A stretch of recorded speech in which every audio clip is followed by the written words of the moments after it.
was written on Shabbat, or given over on Shabbat Parshas Kates, the 1305-714. It's about, come, my beloved, to meet the bride. Let us welcome the Shabbat. Spiritual groom and bride. In his discourse of Lecha Dodi, from the wedding discourses, my father-in-law, the Rebbe, cites the idea from Pirkei de Rabbi Eliezer that a groom is likened to a king and a bride to a queen. In a spiritual sense, groom refers to God and bride refers to the Jewish people. Within the Sephirot, they refer to Zeir Anpin and Malchut. Groom is Zeir Anpin and bride is Malchut. This, then, is the deeper meaning of come, my beloved, to meet the bride. Let us welcome the Shabbat. It refers to the transmission of godly light from Zeir Anpin to Malchut. Transmissions. And the order of transmission is thus. First, there must be an external transmission from Zeir Anpin to Malchut, one that is considered merely encompassing. And this is followed by the internal transmission. Indeed, such is the order of every transmission from giver to receiver. There must first be a transmission from external faculties of the giver to the external faculties of the receiver. This enables the receiver to rise and become close to the level of the giver, and afterwards he can receive the deeper internal transmission from the giver. For example, to illustrate this concept, Rabbi Yosef Yitzchak cites two examples. One of a teacher who transmits knowledge to his students, and one of a father who plays with his young son. It can be said that his intention in citing these examples is not merely to demonstrate the order of the transmission, namely that the external connection paves the way for the internal connection, but rather to also explain the magnitude of these two transmissions, from external to internal. The external transmission is, indeed, of extremely lofty caliber, to the extent that it is of a much greater status than the internal transmission.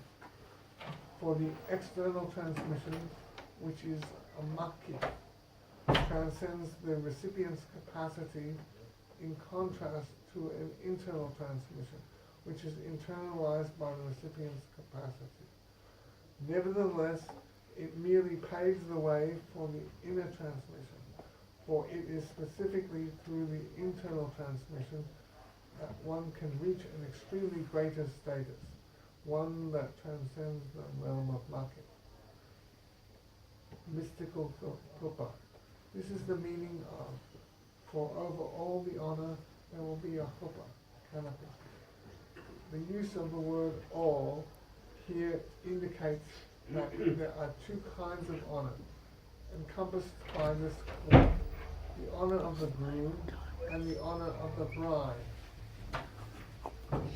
On a more sublime level, these two correspond to the honor of Abba and the honor of Ima.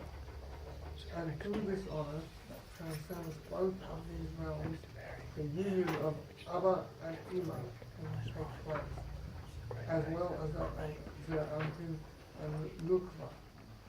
Although both of these, that is, honor and chuppah of Abba and Ima, along with the honor and chuppah of Zeir Anpin and Nukva, are in a state of makif.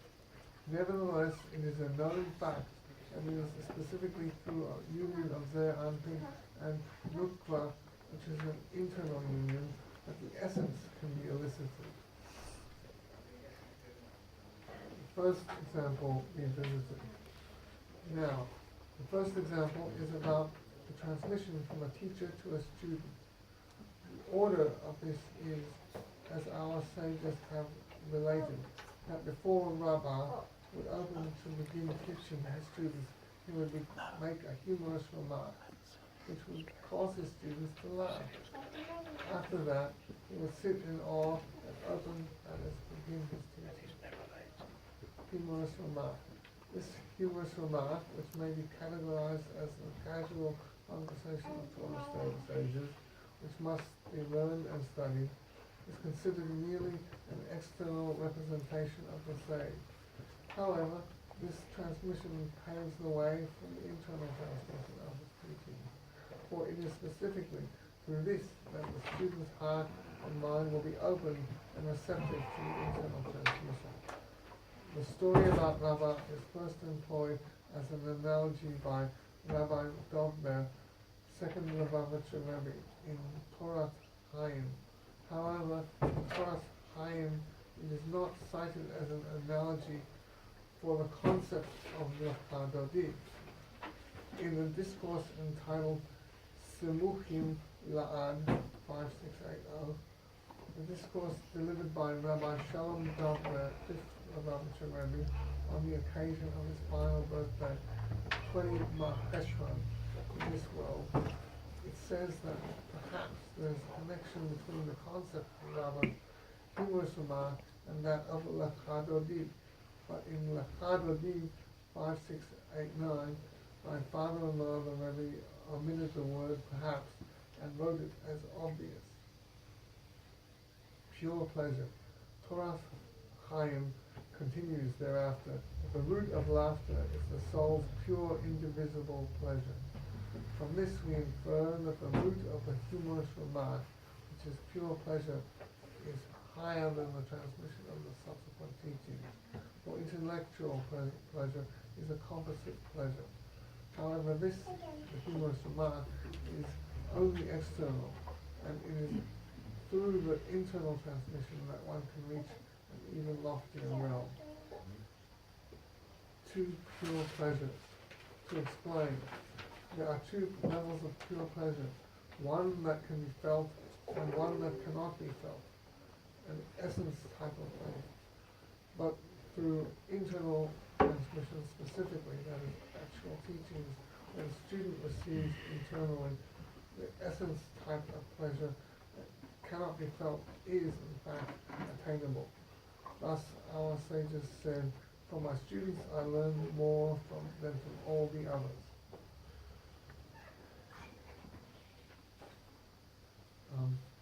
Second example revisited.